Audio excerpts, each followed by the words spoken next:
आपको ना महाभारत की स्टोरी सुनाता हूँ। स्टोरी में एक कहते हैं ना कि कृष्ण ने प्रतिज्ञा तोड़ दी थी महाभारत में। ये कृष्ण ने प्रतिज्ञा ली थी कि मैं अस्त्र नहीं उठाऊंगा।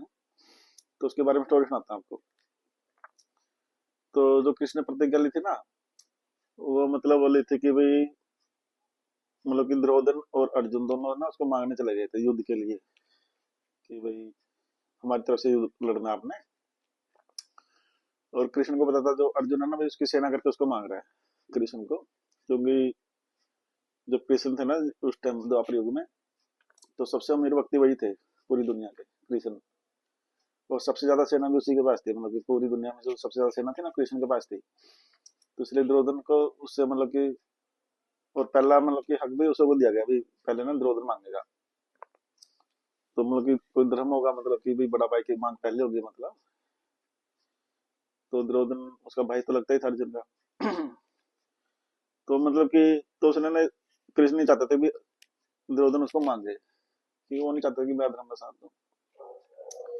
जब दोनों दोनों आए ना तो उन्होंने शर्त रख दी पहले कि भाई मेरी ना एक शर्त है, मतलब भाई एक तो मैं मतलब जो युद्ध हो रहा है ना इसमें अस्त्र नहीं उठाऊंगा, मतलब कि मैं लड़ाई नहीं लड़ूंगा।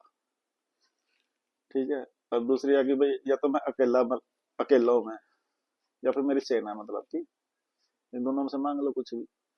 तो दुर्योधन उसकी सेना ले जाता है भाई, युद्ध के लिए तो सेना चाहिए होती है भाई, भाई इसका क्या करूंगा लेके। तो सेना ले लेता है, तो अर्जुन के पास कृष्ण होते हैं। ठीक है। तो उसने मतलब दिया होता है कि मैं अस्त्र नहीं उठाऊंगा, तो अपना वो सारथी होते हैं मतलब अर्जुन के। तो अर्जुन के जब उसने मांगा तो अर्जुन के तो सारथी तो बनना ही पड़ेगा उसको, कि अर्जुन का साथ तो देगा ना वो किसी ना किसी रूप में। तो मतलब कि, तो भीष्म पिता थे जो वो वचन के पक्के थे।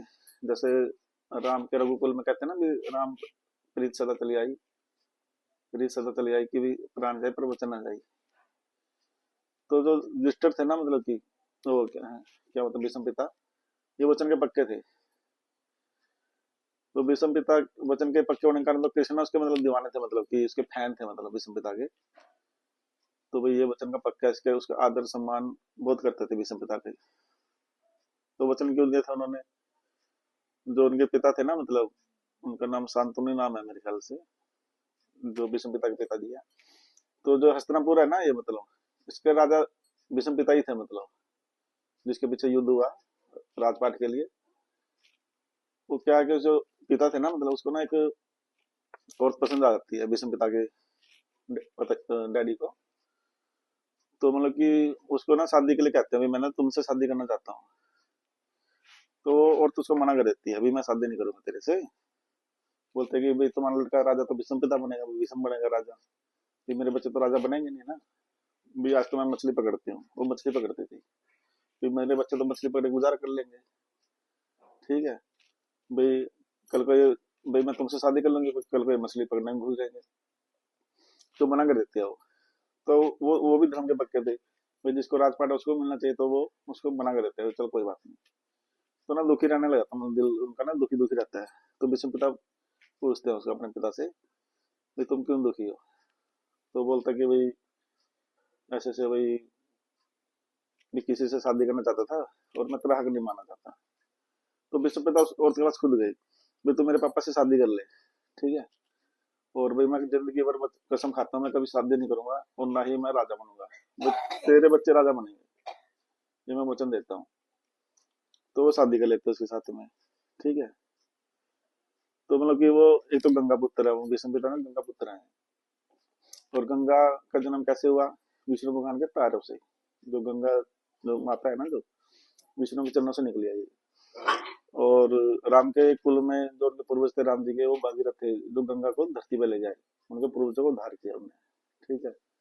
मतलब कि, तो उसने कसम खा ली कि भाई मैं ना गंगा पुत्र नहीं, अगर कृष्ण से शस्त्र ना हुआ तो। विष्णु पिता ने बोला। अब देखो उसने जो प्रतिज्ञा ली थी वो धर्म के लिए प्रतिज्ञा ली थी, कि मैं अधर्म का साथ ना दूं। ठीक है। और उसने प्रतिज्ञा ले ली कि मैं से वो शस्त्र उठाऊंगा, उसने बोला कि मैं गंगा पुत्र नहीं। ठीक है। अब कृष्ण ने विषम पिता के लिए प्रतिज्ञा नहीं तोड़ी, उसने प्रतिज्ञा तोड़ी भाई गंगा का दिल ना टूट जाए कहीं, क्योंकि गंगा एक तो उसे चरणों से निकलती है। ठीक है।